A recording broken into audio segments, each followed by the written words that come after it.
The year was 1800. The United States was still young, just a little over 2 decades old.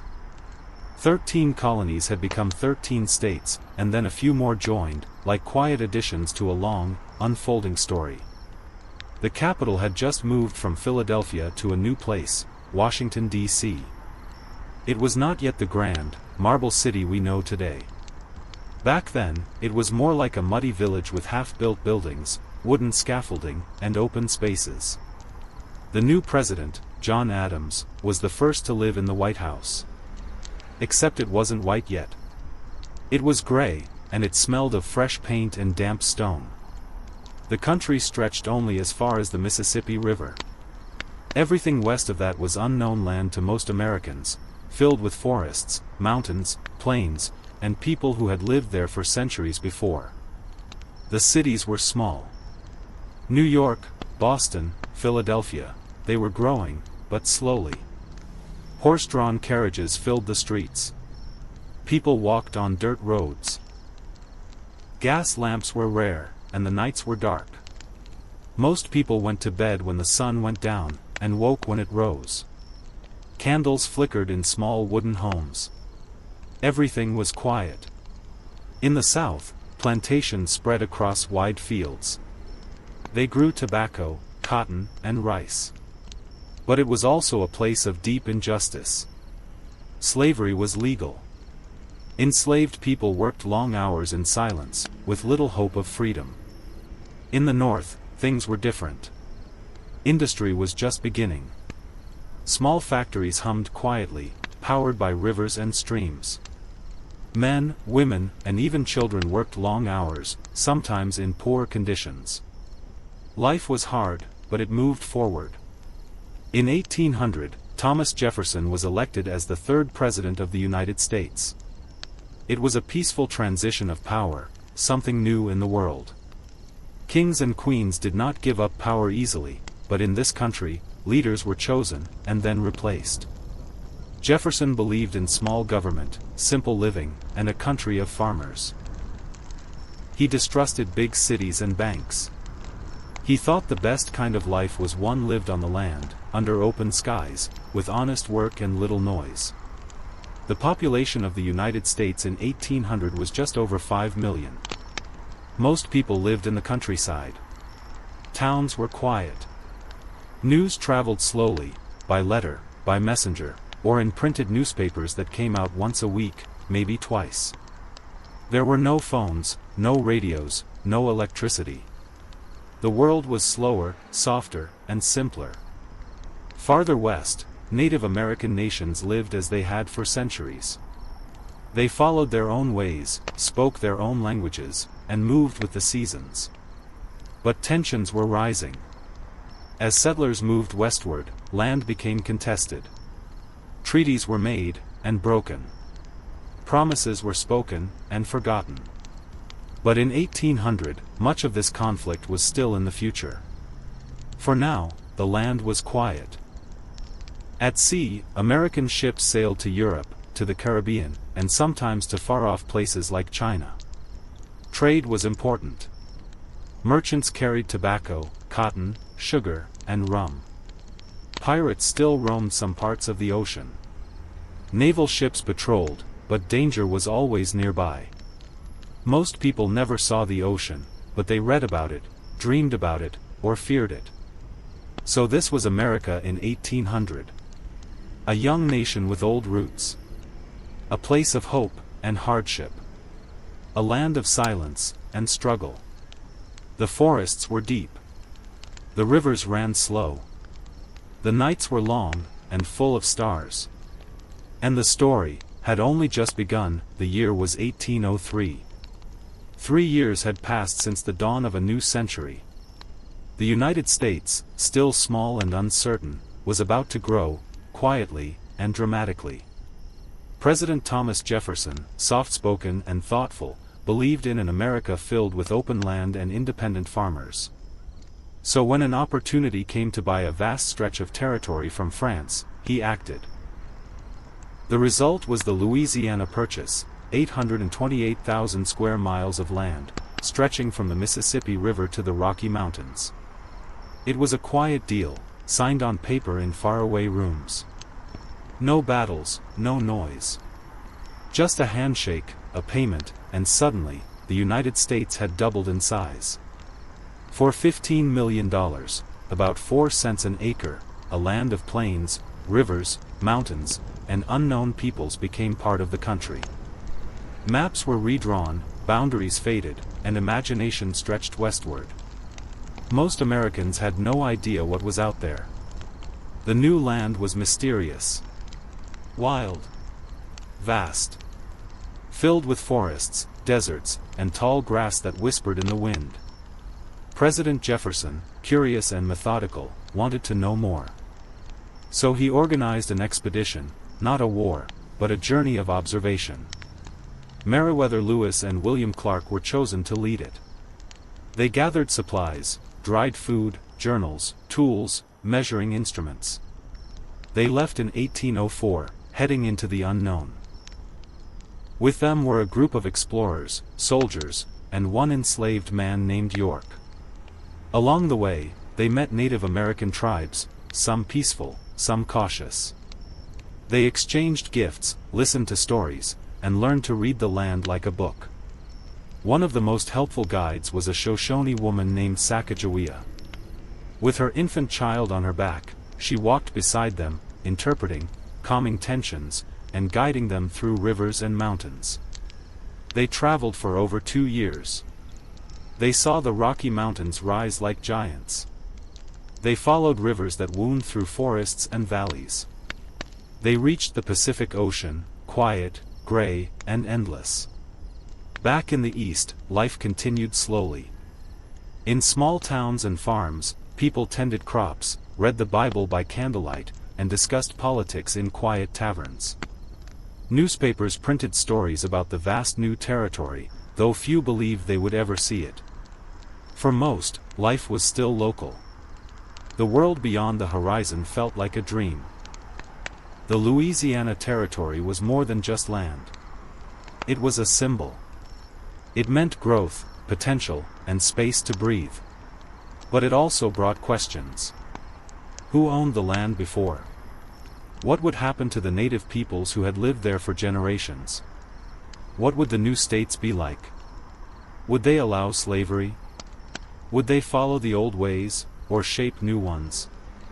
Jefferson, despite his ideals, wrestled with these thoughts. He believed in freedom, yet owned slaves. He believed in peace, yet the expansion would bring conflict. But for now, in the quiet early years of the century, the country looked west with hope. The cities grew, but slowly. New York was busy, but not yet towering. Streets were lit by flickering oil lamps. Horses pulled carriages across cobbled roads. In the south, cotton began to rise in importance, planted in long rows by enslaved hands. In the north, factories began to hum softly, powered by water and steam. The United States was changing, not loudly, but steadily. Like a river carving stone, its shape was shifting. And as the wind moved through the new territories, carrying dust and birdsong, it whispered of what was to come. The year was 1815. The War of 1812 had ended, and though it was called a victory, not much had changed. The British had burned Washington, D.C., and the White House had been left a charred shell. But peace was restored. And with peace came something new, a feeling of calm, or at least the appearance of it. They called it the era of good feelings. A name that sounded soft and warm, like a blanket over a restless country. James Monroe became president in 1817. He smiled often, spoke simply, and wore the old-fashioned clothes of the Revolutionary War generation. He traveled the country, slowly, visiting towns and farms, shaking hands with ordinary citizens. People liked him. He was familiar, gentle, and calm. Under his presidency, the country felt united. For a time, there were no strong party rivalries. Federalists had faded. The Democratic Republicans were in control. The press used words like harmony and unity. But underneath that surface, quiet tensions were rising. The economy was growing. Canals were being dug. Roads were being built from stone and gravel. Steamboats chugged along rivers, hissing and puffing through misty mornings. In New York, construction began on the Erie Canal, a massive project that would connect the Great Lakes to the Atlantic Ocean. It took years, and thousands of workers, many of them immigrants. But when it was finished, it changed everything. Goods could move faster. Cities could grow. Farmers in the West could send their crops to market.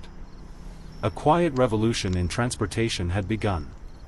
But as the land grew more connected, people grew more divided. In the South, cotton had become king. The cotton gin, invented by Eli Whitney in 1793, had made cleaning cotton faster. But it also increased the demand for enslaved labor.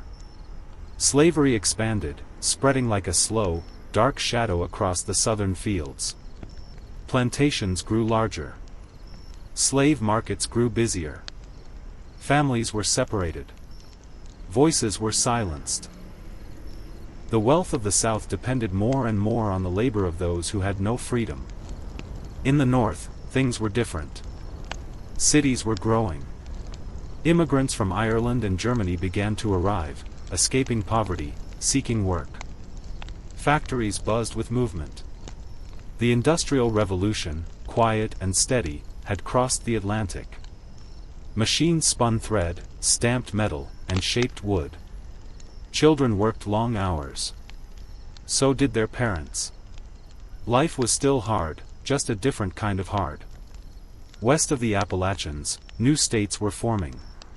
Indiana, Mississippi, Illinois, Missouri. The question kept returning: would these new states allow slavery, or not?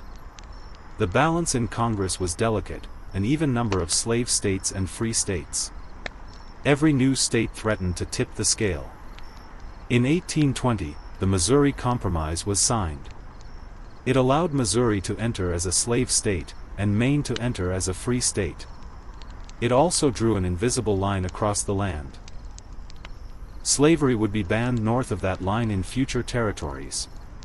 It was a quiet solution, a pause button. But it didn't solve anything. It just postponed the conflict. Meanwhile, Native American nations continued to be pushed westward. Treaties were signed, and often broken. Land was claimed, fenced, and renamed. Tribes like the Cherokee, Choctaw, and Creek tried to adapt, to negotiate, to hold on. But pressure was growing. Settlers came in waves, carrying axes and dreams. Forests fell. Rivers were bridged. Trails became roads. And silence was replaced with footsteps. In homes across the country, people read books by firelight. They listened to stories from travelers. They sewed clothes by hand. Sundays were quiet, with church bells and wooden pews. Letters took weeks to arrive. A birthday present might come a month late. And no one minded. This was America in the 1820s. Calm on the surface. Moving underneath. A place of promise and pressure. A nation stretching in all directions, unsure of where it would go next, but always moving, slowly, like a shadow across the hills. The 1830s arrived not with a crash, but with a hum. The kind of hum made by wheels on rails, new machines in workshops, and quiet discussions around wooden tables. America was still young, but no longer unsure. It had grown. Slowly, steadily, almost without noticing, the country had changed. Cities had grown larger. Roads had become straighter. And now, something even newer was arriving, something that could move people and goods faster than ever before. The railroads. They began small, just short lines between towns. Iron tracks laid across flat fields. Steam engines, black and heavy, pulled wooden cars behind them. Smoke puffed into the sky. People came to watch them pass, listening to the strange clanking and hissing. Horses pulled carts. Boats floated on rivers. But trains moved fast, or at least faster than anything else. 10 miles an hour. Maybe 15. And that was enough to feel like the future had arrived. By the mid-1830s, tracks connected towns like Baltimore, Charleston, and Albany. They were bumpy, loud, and not always safe. But they worked. Passengers held on to their hats. Mail arrived in days instead of weeks. Goods could be shipped across entire states. Farmers saw new markets open. Small towns became busy stops. The rhythm of life began to change, gently, but permanently. But not all changes came on wheels. In the North, especially in places like Massachusetts and Pennsylvania, a quiet movement was growing. People began to talk about things like education, prisons, and care for the mentally ill. They didn't speak loudly, but they wrote articles, gave speeches, and held small gatherings. Reformers, they were called. Ordinary people with big ideas. Horace Mann believed that every child should go to school, not just the rich. He wanted public schools, free for everyone, with trained teachers and quiet classrooms. Others, like Dorothea Dix, visited prisons and saw suffering. She spoke calmly, but firmly. She described people with mental illness kept in chains, locked in dark rooms, treated like criminals. She wanted hospitals, not jails.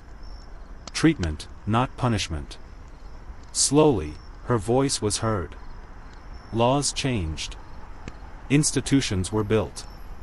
The work was slow. But it moved forward. Meanwhile, in towns and cities, another reform was rising, the abolition of slavery. The idea was not new. But now, it was being printed in newspapers, spoken in churches, and debated in homes. William Lloyd Garrison published The Liberator, calling slavery a sin, a stain on the nation's soul. He didn't yell. He printed his words in black ink, page after page. He said what many were afraid to say, that slavery had to end. Other voices joined. Some were former slaves, like Frederick Douglass. He had escaped from bondage, taught himself to read, and began to speak. His voice was deep and steady. He told the truth. About chains. About pain. About hope. People listened. Some turned away. Others leaned in. But not everyone wanted change. In the South, slavery was defended. It was called necessary, even natural. A way of life. The economy depended on it. Cotton, sugar, tobacco, all grown by enslaved hands. And so the country, while growing, was dividing. Not loudly, not yet. But like a quiet crack in glass, the split was beginning. In 1830, a law was passed, the Indian Removal Act. It gave the government the power to move native tribes west of the Mississippi River. Some went peacefully. Others resisted. The Cherokee took their case to court, and won. But the government ignored the ruling. In the years that followed, thousands of native people were forced to walk west, in what would later be called the Trail of Tears. Cold, hunger, and disease took many lives. And the land they left behind was divided and sold. Still, life went on. In quiet farms, people harvested wheat. In dim factories, machines spun thread. Children played in fields. Mothers cooked over fires. Letters were sent. Songs were sung. Sunday bells rang in wooden churches. The pace of life was still slow, but not as slow as before. The world was changing. And so the 1830s passed, not with explosions, but with movement. Small movements. Of wheels. Of minds. Of hearts. And always, the country moved forward, not knowing what lay ahead, but unable to stand still. The 1840s began as so many decades did, with quiet promise and steady uncertainty. The railroad stretched farther now, like veins across the countryside. Iron tracks cut through forests, crossed gentle hills, and brought whistles and steam to places that had once only known silence. Cities like Cincinnati, St. Louis, and Chicago were growing, not rapidly, but steadily, like trees left undisturbed in wide, open fields. But alongside progress, tension was building, slowly, subtly, and everywhere. In 1844, Samuel Morse sent the first long-distance telegraph message. Just 4 words, "What hath God wrought?" It traveled from Washington to Baltimore, not by horse, not by train, but by wire. And with that message, a new kind of connection began. The telegraph clicked and tapped, sending words across states in seconds. People marveled. It was silent at a distance, noisy up close. Messages no longer took weeks. Just minutes. Quiet, fast, and irreversible. That same year, a man named James K. Polk became president. He spoke plainly and had one major goal: to expand the United States from coast to coast. Manifest destiny, they called it. The belief that Americans were meant to spread across the continent. Not with violence, necessarily, but with persistence. It sounded noble to some, natural to others. But for many, especially those already living on the land, it meant something else entirely. In 1845, Texas was added to the Union. It had once belonged to Mexico. But Americans had moved there, brought slaves there, and now wanted it as part of the United States. Mexico disagreed. Words turned to tension, and by 1846, war had begun. The Mexican-American War lasted 2 years. It was fought in deserts, mountains, and small towns few Americans had ever heard of. And when it ended, the U.S. had taken vast new lands, including what would become California, Arizona, New Mexico, Nevada, and Utah. It was a quiet kind of conquest, not celebrated with parades, but marked on maps. Suddenly, the country stretched from the Atlantic to the Pacific. Sea to shining sea. But again, the question returned, would slavery be allowed in these new lands? While leaders debated, ordinary people moved. Families packed wagons, loaded barrels, and headed west. The Oregon Trail opened like a ribbon across the plains. It was long, dusty, and dangerous. But it was full of hope. People walked alongside their oxen. They cooked over fires. Slept under stars. Many died along the way, from illness, accidents, or cold. But still they went. Mile after mile. Day after day. Chasing land, and space, and silence. In 1848, something unexpected happened. Gold was discovered in California.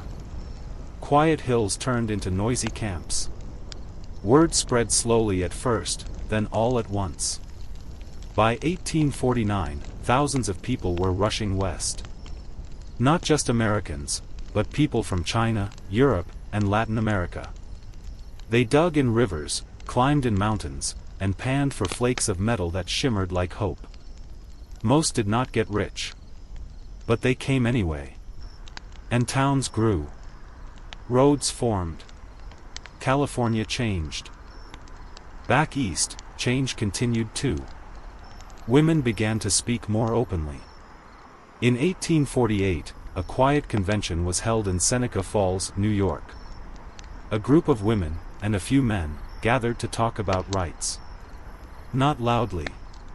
Just carefully. They wrote a document, modeled after the Declaration of Independence, that said women should be equal. The idea sounded strange to many. But it was planted, like a seed, and it would grow, slowly, over many years. At the same time, more voices joined the call to end slavery. The abolitionist movement gained strength.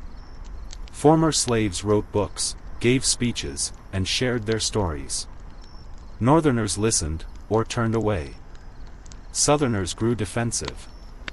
The divide was no longer hidden. It could be felt, in Congress, in churches, in everyday conversations. Still, the 1840s passed like a slow-moving river. New lands were added. Cities spread. Machines improved. People traveled farther, wrote faster, and dreamed bigger. But beneath it all, something was building. Not a storm yet, just a pressure, like air too heavy for the room. And the country, ever forward, kept walking toward whatever would come next. The 1850s began, as so many decades had, with a sense of cautious hope. The United States was bigger than ever, stretched wide from ocean to ocean, its towns connected by roads, canals, rails, and wires. Steamboats paddled gently down muddy rivers. Trains hissed through farmland. Letters traveled by post and telegraph. The population was growing, and new states were being carved from land that had, only recently, been wild and untamed. But for all the movement and invention, the nation felt uneasy, not in loud, public ways, but in quiet divisions, unspoken worries, and cautious conversations. In 1850, Congress passed the Compromise of 1850. It was meant to calm things. California would join as a free state. The territories of Utah and New Mexico could decide for themselves whether to allow slavery. The slave trade, though not slavery itself, would be banned in Washington, D.C. And a new Fugitive Slave Act would require runaway slaves to be returned to their owners, even from free states. Many hoped it would keep the peace. But it only deepened the cracks. In the North, many people were disturbed. The Fugitive Slave Act meant that even free cities could no longer ignore slavery. People could be arrested on suspicion alone. Accused men and women, even those who had lived for years in freedom, could be dragged back south, often without a trial. Some Northerners followed the law. Others quietly resisted it. Churches hid fugitives. Farmers built false walls and secret passages. And the Underground Railroad, a network of safe houses, expanded, guiding the enslaved northward, step by careful step. In the South, suspicion grew. Northern resistance was seen as betrayal. The economy still depended on slavery. Cotton fields stretched for miles. Steamboats loaded with bales drifted toward New Orleans. And the plantation system, quiet but firm, stayed in place. Many Southerners believed that their way of life was under attack, not yet by soldiers, but by ideas.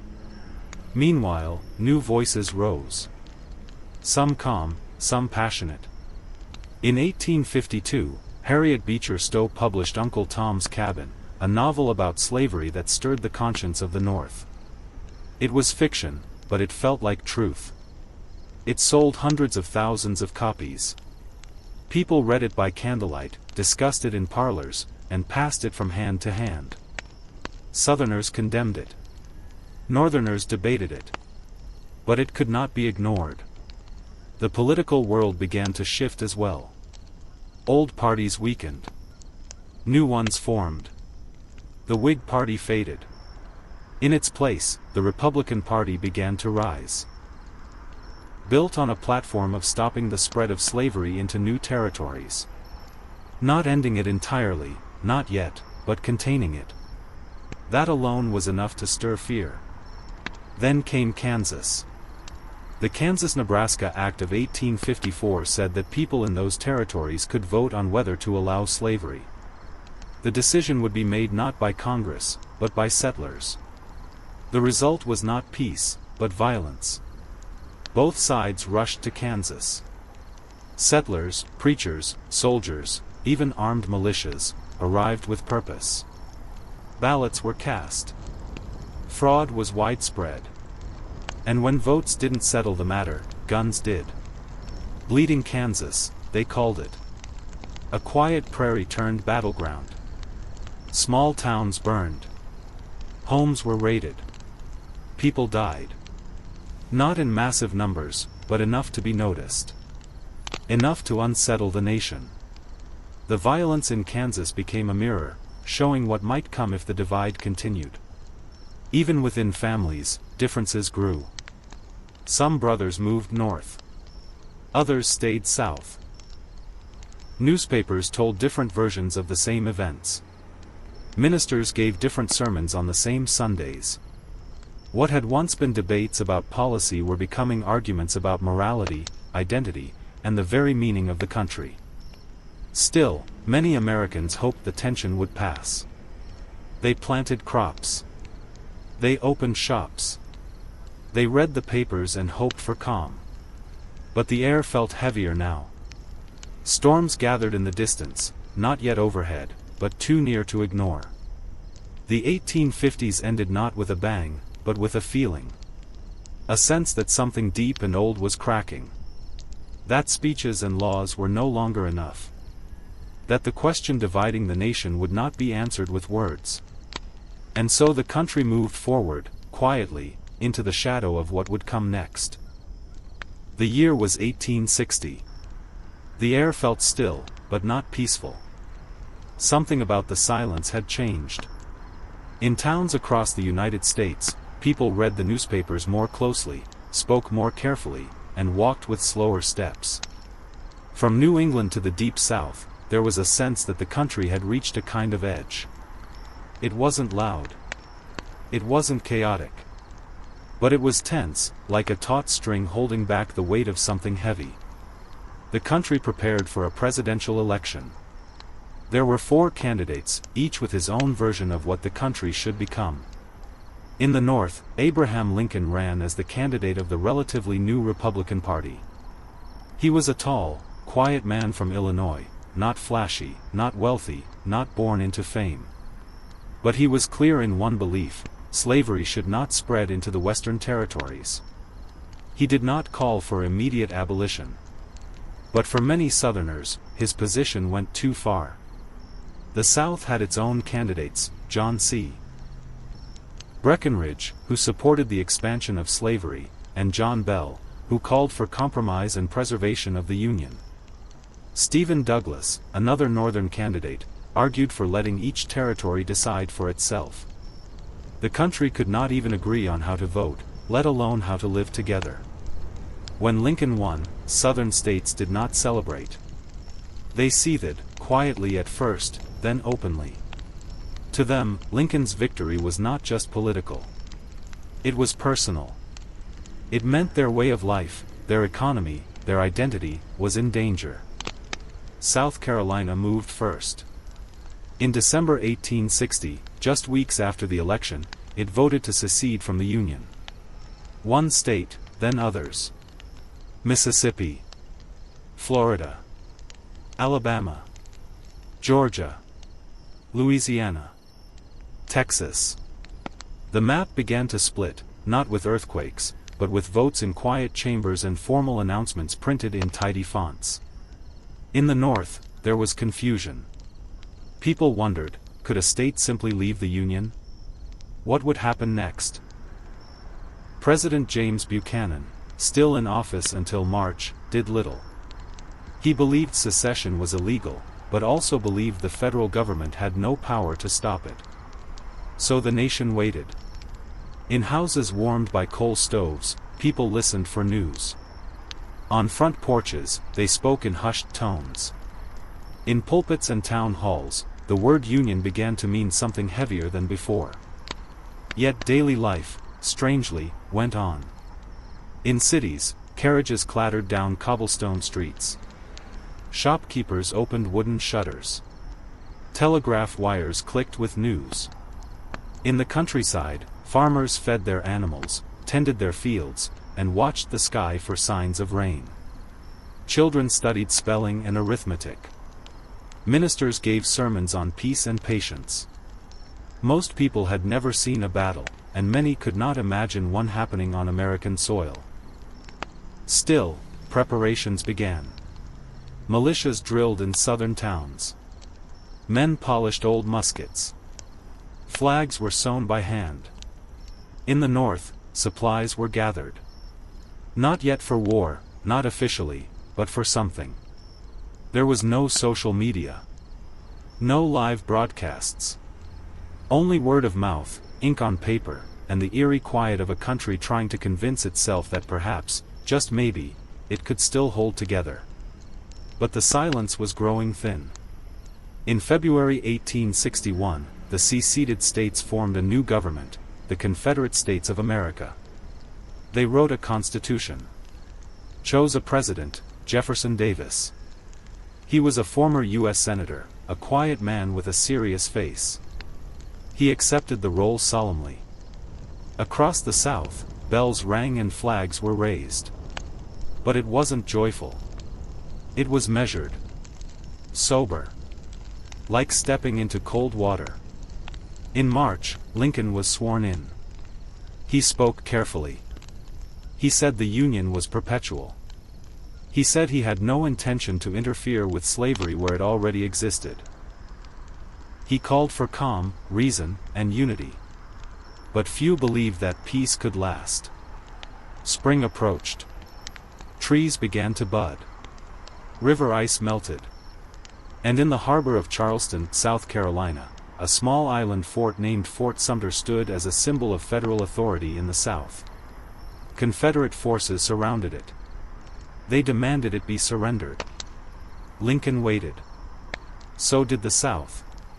And the silence before the storm stretched just a little longer. In April of 1861, the silence finally broke. It did not shatter all at once, but it cracked, cleanly and undeniably, over the harbor at Charleston. On April 12, Confederate cannons opened fire on Fort Sumter. The fort had not fired first. It was low on supplies. It was not meant to start a war. But it became the spark, the unmistakable sign that talk had ended and action had begun. The bombardment lasted 34 hours. Brick walls crumbled. Smoke filled the air. Onlookers watched from rooftops and beaches, almost like spectators at a grim performance. Finally, the Union garrison surrendered. No one had died in the attack itself, but the war had begun all the same. President Lincoln called for 75,000 volunteers to defend the Union. Men across the North responded, some eagerly, some solemnly. They signed papers, boarded trains, and marched into camps. Southern states still wavering, like Virginia, North Carolina, Tennessee, and Arkansas, now chose sides. They joined the Confederacy. The country was fully split. Most people, at first, believed the war would be short. A few battles, a few months, and then a settlement. But as spring turned to summer, the war stretched longer, not louder, but wider. In July, both sides met at Bull Run, or Manassas, depending on which side you asked. It was the first major land battle.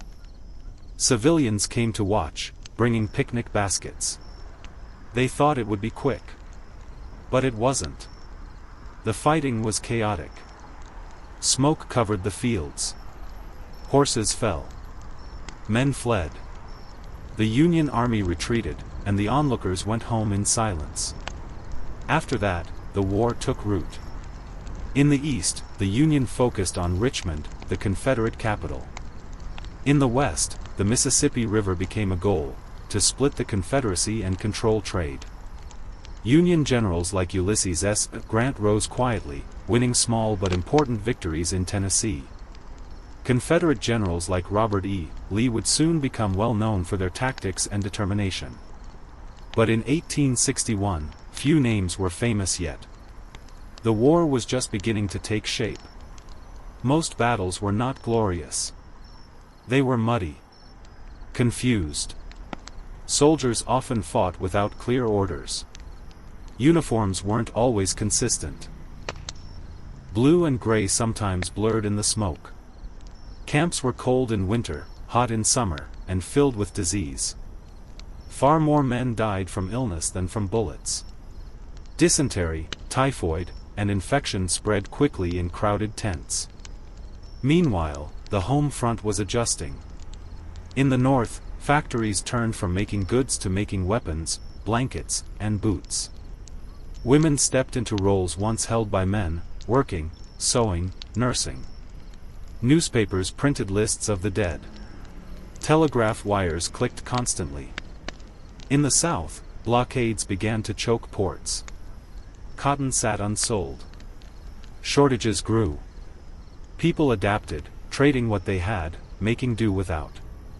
But even amid war, life moved on. Children learned to read. Crops were planted. Churches held quiet services. Letters traveled between soldiers and families, filled with plain words and careful hope. Not every day was marked by a battle. There were long stretches of waiting, training, digging, watching. Time passed slowly in the camps. By the end of 1862, the war had already claimed thousands of lives. Yet neither side had won. Battles like Shiloh, Antietam, and Fredericksburg came and went. Maps changed slightly, but the lines between North and South held. Lincoln watched carefully. He visited hospitals. He walked late at night. His face grew more lined, his voice more measured. In September 1862, after the Battle of Antietam, the bloodiest single day in American history, he issued a warning. The Emancipation Proclamation would soon be announced. Slaves in rebelling states would be declared free as of January 1, 1863. It was a political move. A military move. A moral move. But it did not end slavery everywhere, only in the areas still fighting against the Union. Still, it changed the war's purpose. It was now not only about preserving the Union, but about ending slavery. The meaning of the war had deepened. And so the United States, split and bleeding, entered 1863. Still walking forward. Still unsure of what would come next. But unwilling to turn back. The year 1863 arrived not with celebration, but with weariness. Snow lay quietly on the roofs of both northern and southern towns. Soldiers stirred in tents, their breath visible in the morning air. Across fields and hills, fences stood broken. Roads were muddy. And letters from home arrived folded, creased, and cherished. On January 1, 1863, President Abraham Lincoln signed the Emancipation Proclamation. It was simple in its words and bold in its meaning. All enslaved people in the Confederate States, it declared, were now free. Of course, in practice, they were not free yet, not without Union troops to enforce it. But the paper itself changed the nature of the war. No longer was it simply about unity. Now it was about freedom. Many in the North welcomed the change. Others were unsure. But for thousands of black men, women, and children, it meant hope. Some escaped plantations and followed Union armies. Others joined the fight. The United States colored troops were officially formed, and over 180,000 black soldiers would eventually serve. They trained, marched, fought, and died, not only for the Union, but for a future that had once seemed unreachable. The war continued, dragging slowly through valleys and across rivers. In July, the town of Gettysburg, Pennsylvania, became the site of one of the most significant battles of the entire conflict. For 3 days, the armies of the North and South clashed. Smoke filled the hills. Artillery shook the earth. On the third day, Confederate troops launched a bold, desperate charge, later known as Pickett's Charge. It failed. When the fighting stopped, over 50,000 men were dead, wounded, or missing. Rows of silent bodies remained on the fields. Locals buried them in long, quiet trenches. The South would never again mount such a strong offensive into the North. A few months later, in November, Lincoln traveled to the battlefield. He spoke for only a few minutes. Just 271 words. But the Gettysburg Address became one of the most remembered speeches in American history. In it, he spoke not of victory, but of purpose, that the dead had not died in vain, and that the nation, conceived in liberty, should have a new birth of freedom. He said government of the people, by the people, and for the people should not perish. Simple words. Deep meaning. Meanwhile, in the western theater of war, General Ulysses S. Grant had gained attention. In the summer of 1863, his army laid siege to the city of Vicksburg, Mississippi. For over a month, the city was surrounded. Supplies ran out. People ate rats and boiled shoe leather. And on July 4th, the same day as the retreat from Gettysburg, Vicksburg surrendered. The Union now controlled the Mississippi River, cutting the Confederacy in two. As months passed, the war felt endless. Battles had names now: Chickamauga, Chattanooga, the Wilderness, but they all shared the same rhythms: cannon fire, retreat, charge, and silence. Telegraph wires buzzed. Hospital tents filled. Soldiers grew beards. Horses grew thin. The countryside bore scars that would last for decades. In early 1864, Lincoln promoted Grant to General-in-Chief of the Union armies. Grant was quiet, firm, and determined. He planned to push steadily against Confederate forces, no longer retreating or resting for long. At the same time, General William Tecumseh Sherman prepared to move through Georgia, not just to fight battles, but to destroy the Confederacy's ability to continue the war. The South, once confident, now felt pressure from all sides. Cities strained under shortages. Railroads crumbled. And while Confederate soldiers still fought with resolve, hope began to fade. Yet peace was still out of reach. The war had gone on for 3 long years, and many wondered how much longer it could last. Yet even as the country suffered, it dreamed of healing. Newspapers printed poems.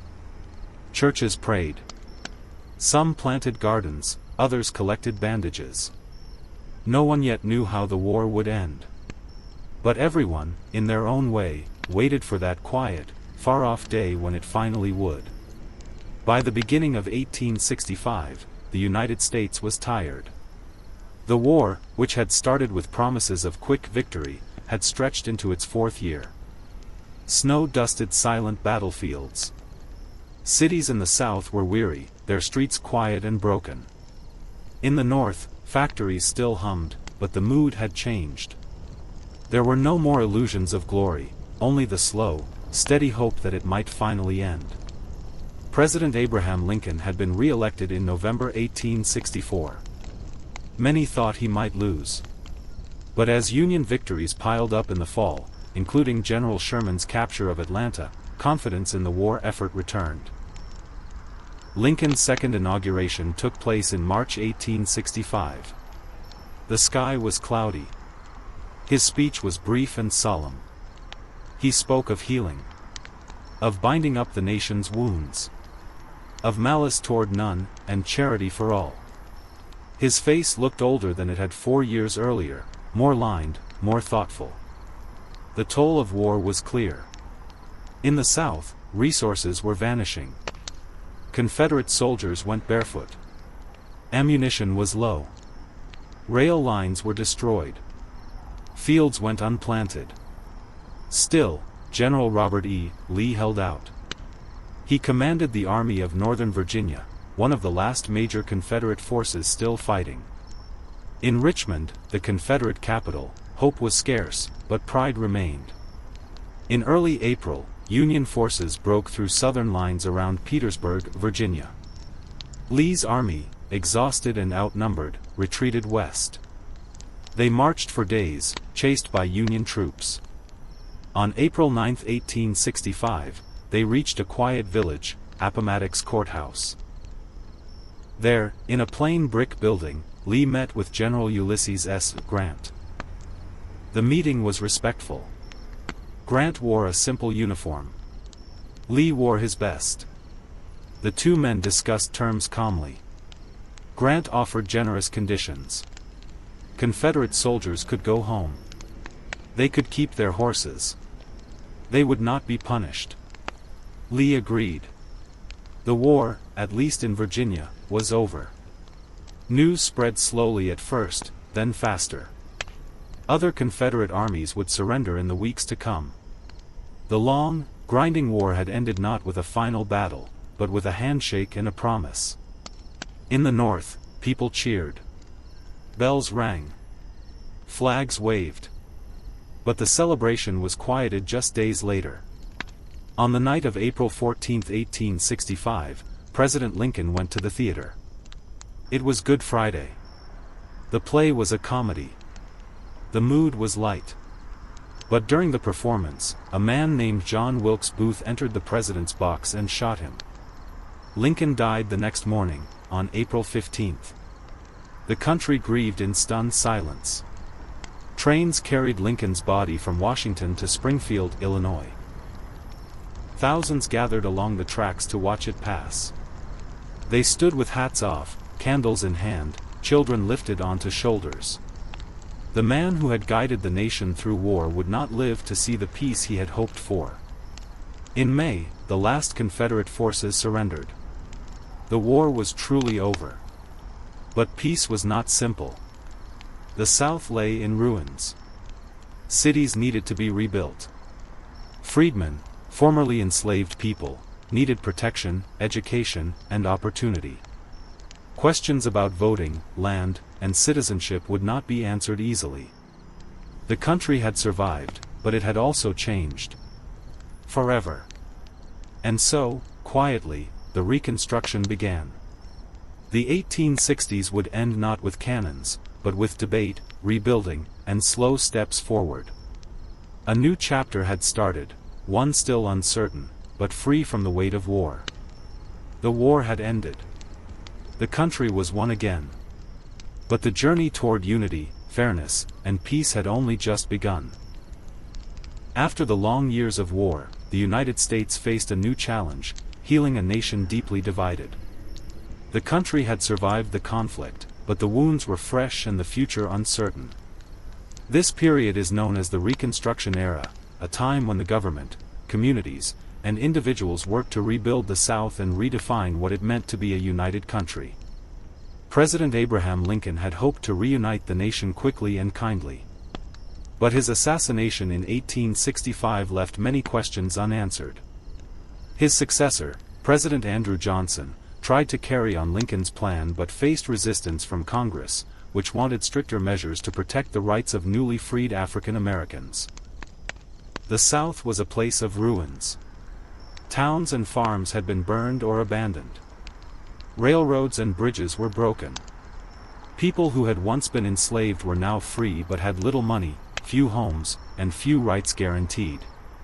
Freedmen's Bureau was created to help provide food, housing, education, and legal support to former slaves and poor whites affected by the war. Schools opened slowly, and many African Americans eagerly sought to learn to read and write, a freedom they had long been denied. Politically, the country struggled. Southern states were required to rewrite their constitutions and create new governments that recognized the rights of freed slaves.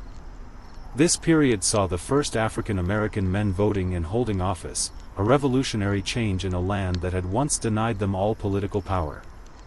Some white Southerners resisted, feeling their old way of life slipping away. Reconstruction governments faced violence from groups like the Ku Klux Klan, which used terror to try to keep African Americans and their allies from participating fully in society. The federal government sent troops to enforce laws and protect citizens, but peace was fragile. In the North, many people grew tired of Reconstruction. Economic problems, political scandals, and shifting priorities made support for strong action fade. Debates about the balance between justice and reconciliation continued in quiet halls and newspapers. Meanwhile, the nation expanded westward. The Transcontinental Railroad was completed in 1869, connecting the east and west coasts by rail for the first time. This achievement symbolized hope and growth, a nation moving forward, eager to explore new lands and opportunities. Yet, this expansion also brought conflict with Native American tribes, whose lands were taken or threatened. Life moved at a slow and steady pace. In small towns, families planted gardens, repaired homes, and told stories by firelight. Children played in dusty streets. Churches held Sunday services. Newspapers printed both hopeful news and somber reflections. The 1860s had ended in war, but the 1870s began with quiet determination. The country was trying to find its new rhythm, a rhythm of rebuilding, remembering, and slowly healing. Though many challenges remained, the United States was once again looking forward. The past was heavy, but the future, though uncertain, held the promise of peace. The early 1870s were years of change and quiet progress in the United States. The country was healing, but also growing. The scars of war were still visible in many places, but new industries, railroads, and towns were rising from the soil. In the South, Reconstruction was winding down. Federal troops slowly withdrew as new state governments took control. Some progress had been made, African American men had gained the right to vote, and some held public office. Schools for black children were opening, though funding was uneven. Yet, many white Southerners sought to restore their old power. Laws known as black codes had already been replaced by Jim Crow laws in some areas, creating segregation that would last for decades. In the North, cities were expanding rapidly. Factories hummed with activity, producing steel, textiles, and machinery. Immigrants from Europe arrived in large numbers, hoping for work and a better life.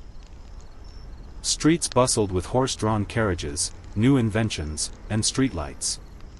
The railroad system stretched farther than ever before, connecting towns, farms, and cities. The Transcontinental Railroad, completed just a few years earlier, had opened the West to settlers and commerce. Towns grew around new train stations. The vast prairies were being plowed for wheat and corn. However, expansion brought conflict. Native American tribes faced increasing pressure as settlers moved into their lands. The government pursued a policy of relocation, moving many tribes onto reservations. Some tribes resisted fiercely, leading to battles such as the Battle of Little Bighorn in 1876, where General Custer and his troops were defeated. Politically, the decade was marked by corruption and scandals. The Grant administration faced criticism for mismanagement and bribery. Despite this, the country's economy generally grew, and new inventions like the telephone and electric light bulb began to change everyday life. In rural areas, life remained steady but simple. Families worked their farms, children attended small schools, and communities gathered for church and town meetings. Stories were shared by firesides, and seasons marked the rhythm of life. The country was still young, learning to balance freedom and unity, growth and tradition, progress and peace. The 1870s were a quiet but important chapter, setting the stage for the transformations of the coming decades. By 1877, the country was ready for change. After more than a decade of Reconstruction, the federal government decided to pull its troops out of the South. This decision marked the official end of Reconstruction, and with it came new challenges and hopes. The withdrawal of troops allowed Southern states to govern themselves once again. Many white Southerners quickly moved to reassert control, often rolling back the rights that African Americans had gained. Despite this, African Americans continued to strive for education, work, and political participation, though it became increasingly difficult. Meanwhile, the nation continued to grow in industry and population. Railroads expanded across the continent, linking towns and cities, carrying goods, people, and news. The Great Railroad Strike of 1877 was the first major nationwide labor strike, a sign that workers were beginning to organize and demand fair treatment. New inventions and technologies transformed daily life. The telephone, invented by Alexander Graham Bell in 1876, began to connect people across distances. Electric lights started replacing gas lamps in cities, making nights brighter and streets safer. The frontier was still alive, though it was shrinking. Settlers moved west, building farms and towns. The government encouraged this with laws like the Homestead Act, which gave land to those willing to live and work on it. But this expansion often came at the expense of Native American peoples, whose lands were taken or restricted. Cities like Chicago, New York, and San Francisco grew rapidly, becoming centers of commerce, culture, and immigration. People from all over the world arrived, bringing languages, traditions, and hopes for a new life. Life was busy, noisy, and full of change, but also uncertain. The country was learning how to balance old ways with new ideas, and how to build a future from the pieces left after the war.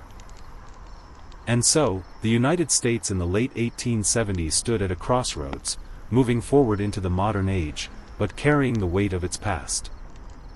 The early 1880s marked a time of bustling growth and steady change in the United States.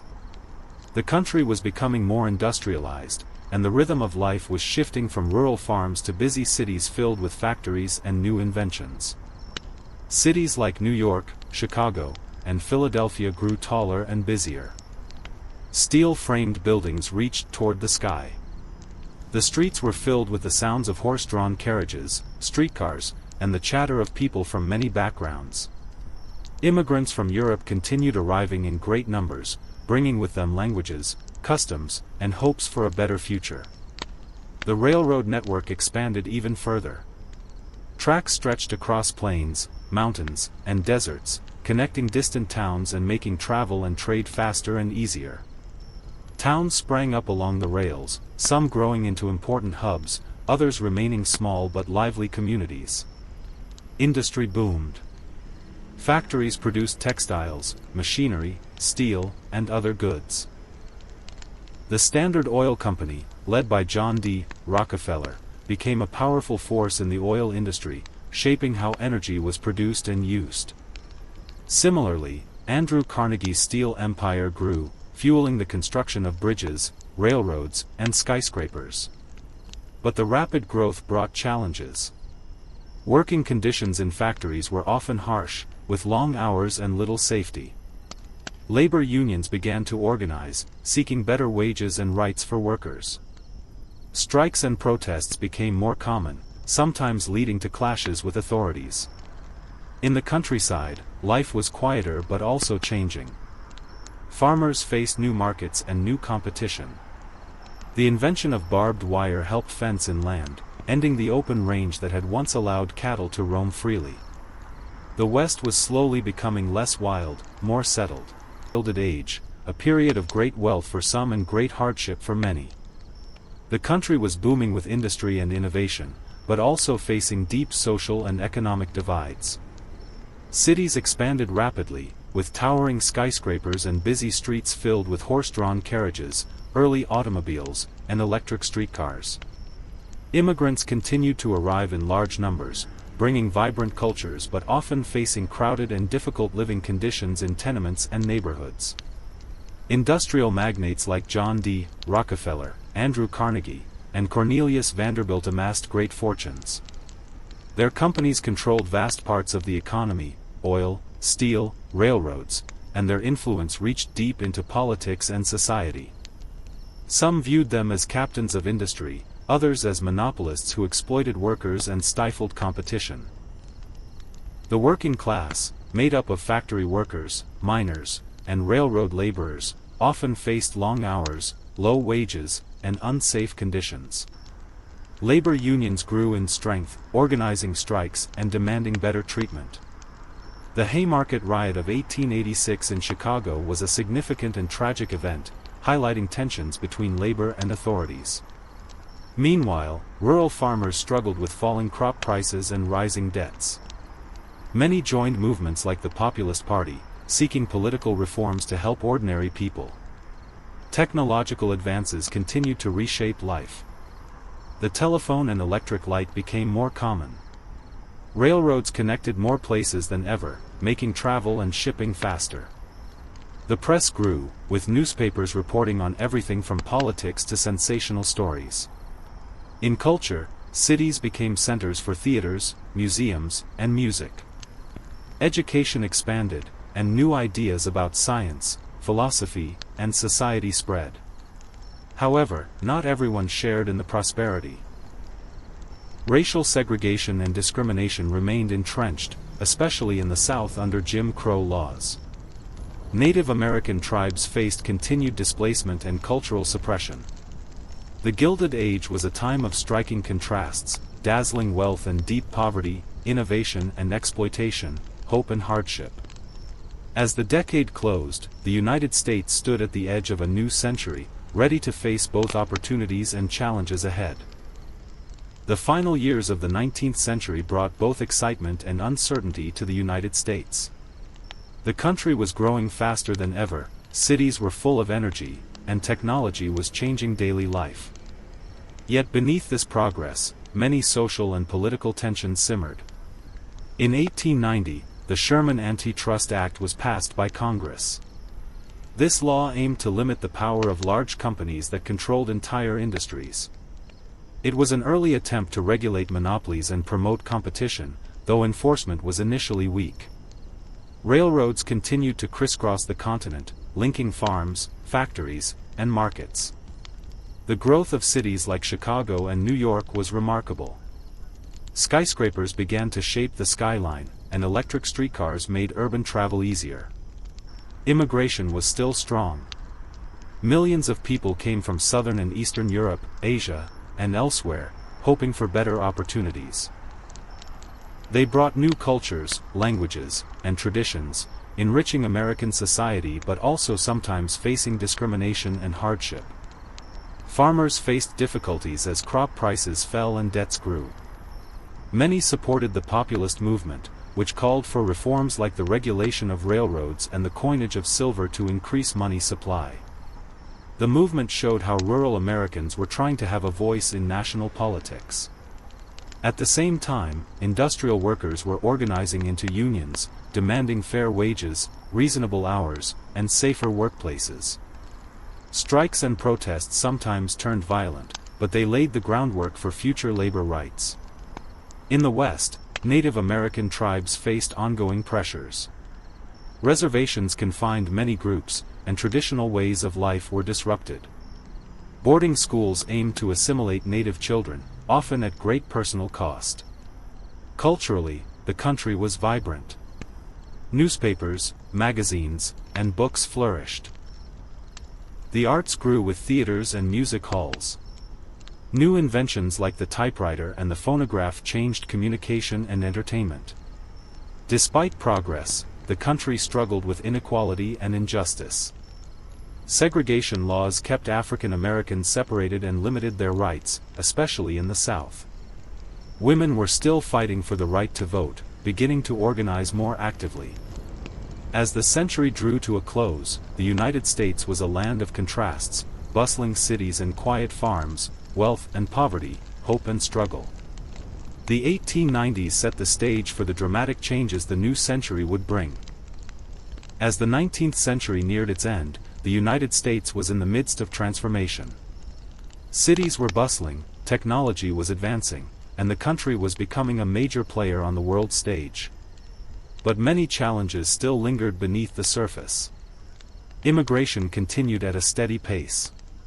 Newcomers from Europe and Asia settled in cities, working in factories, building railroads, and creating vibrant communities.